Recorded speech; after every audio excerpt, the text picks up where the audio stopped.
Welcome to Our Girl Relationships. On this channel, we discuss day-to-day problems people face in their lives. Let's start with the video.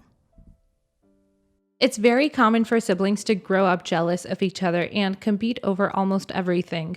My sister and I are no exception to that, as despite the fact that we grew up tolerating each other, there was always a prominent element of competition that ruled most of our interactions, from a point in which we argued about dolls and toys to one when, well, the story happened. Although there's always something different about our relationship, because it seemed like my sister went above and beyond to compete with me over things that shouldn't be topics of competition. For example, she would challenge me to games or dance-offs or whatever she fancied at the time, and when I would inevitably win almost every single time, what can I say, I'm the superior offspring, she would run to my parents, crying to them that I had beat or abused her in a way that allowed her young yet deviant and malevolent little mind to control the narrative, making it that my parents dislike and trust me less and trust her oppositely. And that compounded over time till they got to a point where they were genuinely blindsided by their need to protect her from me and their inability to see through her lies and childish tactics of captivating their attention or putting the blame on me. I think some of the blame falls on me too. As being the older child, I was taught to be irresponsible and adult-like and act grown, and not complaining was always part of that responsibility, which I was taught to handle. So when she would complain to my parents about me and I wouldn't say anything in return, they would assume that I was owning up to what I was doing and she was actually being treated wrongfully instead of acting like any other normal child would at her age. This meant that my parents sided with her and her manipulative tactics most of the time. As I said earlier, this compounded to a point where the damage this was causing was irreversible. For example, when we were in middle school, she would sign me up for competitions or large school gatherings and activities in really considerable quantities. And when I'm obviously unaware that I'm supposed to be participating in them, I wouldn't partake and I wouldn't even go to these events. And eventually, the principal had caught up to this person's name who was signing up in everything and never showing up. He called me to his office absolutely furious with me and scolded me for being a liar, basically installing an authority figure phobia in me and taking away my desire to ever stand up for myself or deny things that I'm accused of, even if I didn't do them. He then contacted my parents and told them that I was a case worth looking into, and told them that my lying habits would eventually land me in big troubles either at school or outside of it. My parents have already been in situations like these, after which they realized my sister was the one lying and actually I was the innocent one. But they confirmed the principal's accusations in his presence to avoid being considered horrible parents that allowed their kids to be horrible and allowed their child to be such a deviant little thing. They actually pinned everything on me. And I think it's needless to say that this was traumatizing to me as a kid. The only thing that this did to me as a developing young mind was make me trust my parents and thus everybody else around me less, and encouraged my sister, on the other hand, to lie and manipulate others however she pleases, because why wouldn't she? Actually, it always landed her exactly where she wanted to be, and she never had to face any consequences or scolding or grounding for it, and that motivated her to develop her tactics and become the most impressively manipulative of any friend bunch. If we isolate the way my parents went about handling this single problem, we would probably explain away most of the things that are wrong with my personality as an adult, and that is excluding every other incident in which they pinned things on me and ruined the parent-child connection that they're supposed to build with me, in the worst parenting manner humanly possible. I'm probably going to post a couple other posts here, telling the stories as I think the whole picture can't be viewed through this single one, but let's move on from it. As previously mentioned, that sense of competition in my sister's manipulative tactics developed as we grew up.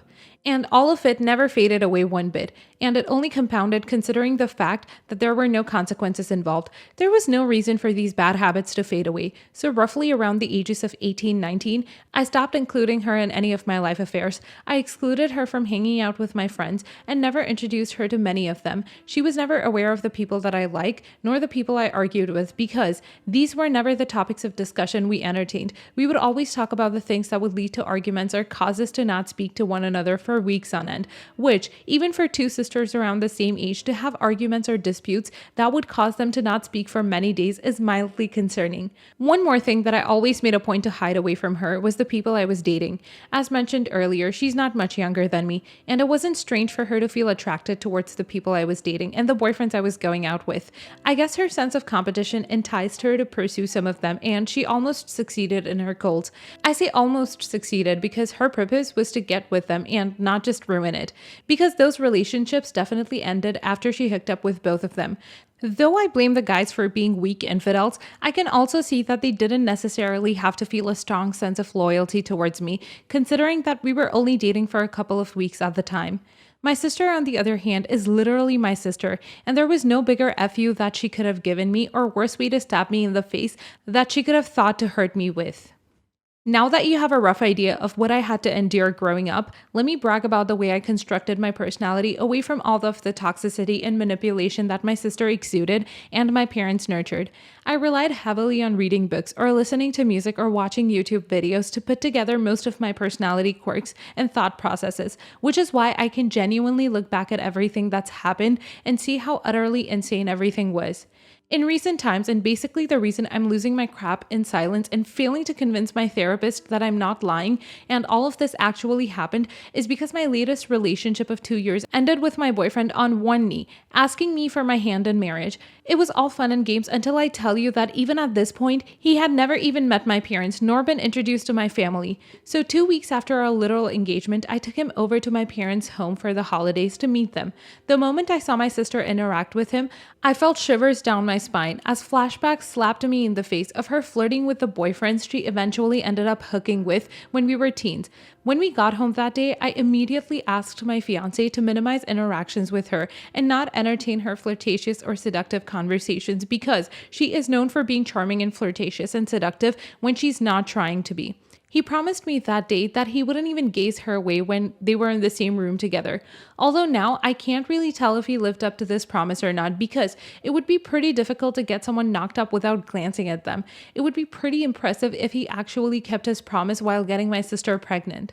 A few months before our wedding date, my sister sent me a text saying she's pregnant and that she needed to talk to me in person ASAP. She told me that, and I quote, she slept with my fiance a few days prior to that conversation, and she's sure he's her freshly conceived baby daddy. She showed me a couple of pregnancy tests and seemed actually joyous about the fact that she was the baby mama to her sister's fiance. If my fiance hadn't confessed that he had slept with her a few days prior to that, it wouldn't even be considered outside the norms that she would lie about something so insane. So it is really needless to say that I broke off the marriage, informed everyone of the failure that my fiance was, and ran off to France to get the hell away from everything. I stayed there for over 6 months, and they were probably the best quality and most peaceful days of my life, which I will give anything to live consistently for however many days I have left on this shitty earth.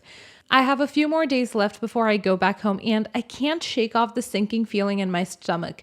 Every time I remember my family, even when I have no intentions or plans of connecting with any of them. Update.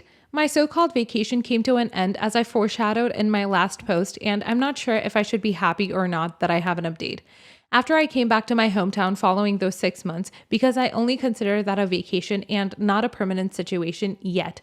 3 nights into being in my home, my parents show up at my doorstep, furious that my sister had run away from home at the youthful age of 21 years old without their permission, specifically because of me. Yes, my sister who ran away because she got knocked up by my fiance was the innocent one, and I was the villain for holding her accountable to the horrific thing she did, and humiliating her into running away from her home. It's kind of like what happened at the principal's office, only now it's not about school competitions, it's about my marriage and her pregnancy. What did I say about compounding? They completely neglected the fact that my sister had gotten herself knocked up by the hands of my soon-to-be husband and came over to rub it in my face and inform me of her newly found motherly joys, neglecting that she and my fiance had stabbed me in the throat and continued the demise of my life, which led me to do a single thing. I shouted at my parents out of my home and kicked them out of my apartment ruthlessly as I could manage, making a point to tell them to never return or come back into my life again. And they didn't, surprisingly. The same can sadly not be said about my sister, who surely did come back. A couple of weeks after I returned, after 6 months, she shows up to my house once again, showing off her belly that she had grown from my fiance, treating her like a queen, expecting me to show emotions of gratitude and love and appreciation for this new, fresh, cool, hip thing in her life.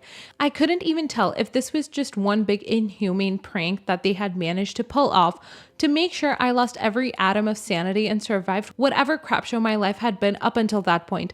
But from now on, the only thing I can genuinely think to do and never regret is go back to France and start a new life for myself without telling anyone where I am or where I plan to be, because this is the absolute opposite of anything that I would ever want to live. At this point, I don't even know if the love I have for a living and my motivation to succeed in life is enough to fuel my desires to live, not self-diagnosing myself with an irresistible urge to die, but I can safely say that things won't end well for me should I stay in such toxic and mentally abusive circumstances. Next story. Background. My husband has a friend, 33 male. They met at an old job, and the friend Mike even had my husband as his best man when he got married to Abby, 30 female. After Mike and Abby had a baby, things went downhill and they got divorced. Things are still tense between Mike and Abby, but my husband has remained neutral and tried to be there for the baby at the very least. Abby and I hit it off pretty quickly when we met. The daughter became a niece to me as well. Abby even house sat for us on occasion. Knowing the history and relationship with my husband and Mike, she knew Mike would be invited to our wedding. She wasn't fond of it, but she seemed to respect our decision. After we got engaged, I asked her to be a bridesmaid and the daughter to be our flower girl. Both were very excited about it. Knowing that weddings were still a sensitive subject with Abby, I let her know that if she felt like she had to back out, I understood and we would still be friends.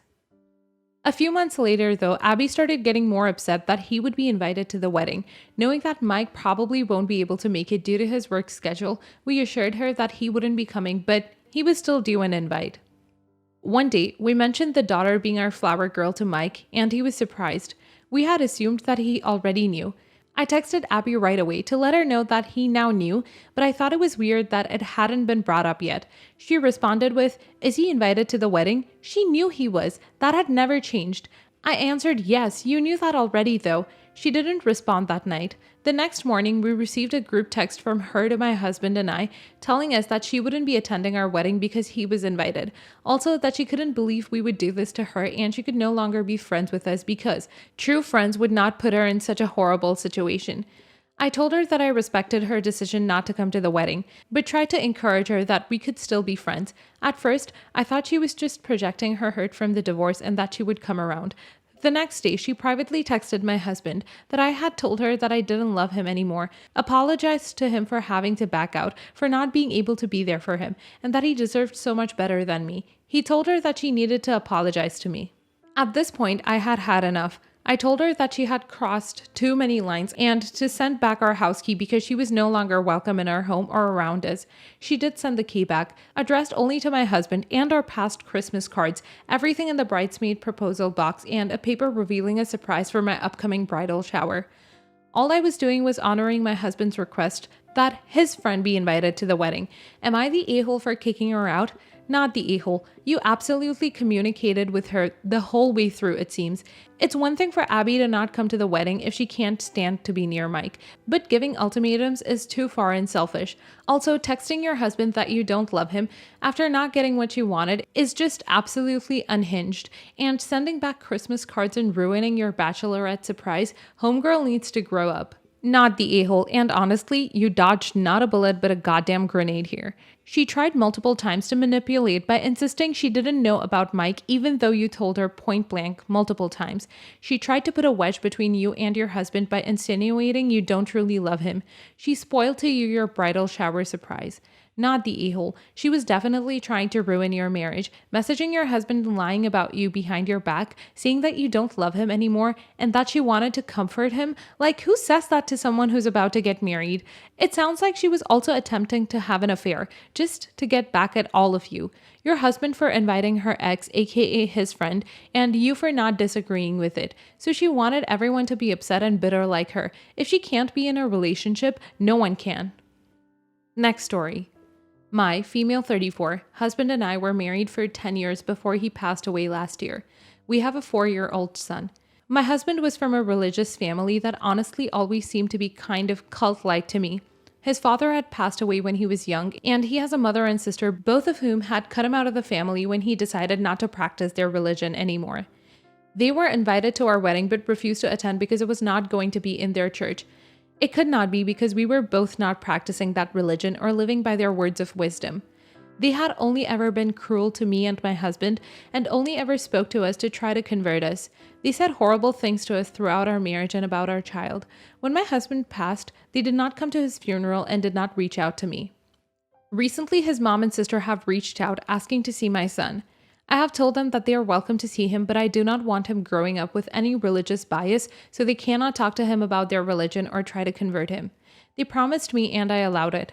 After spending a day with the sister, he came home, and although he had a good time, he told me she had offered to take him to church and he wanted to go. I called her and we argued.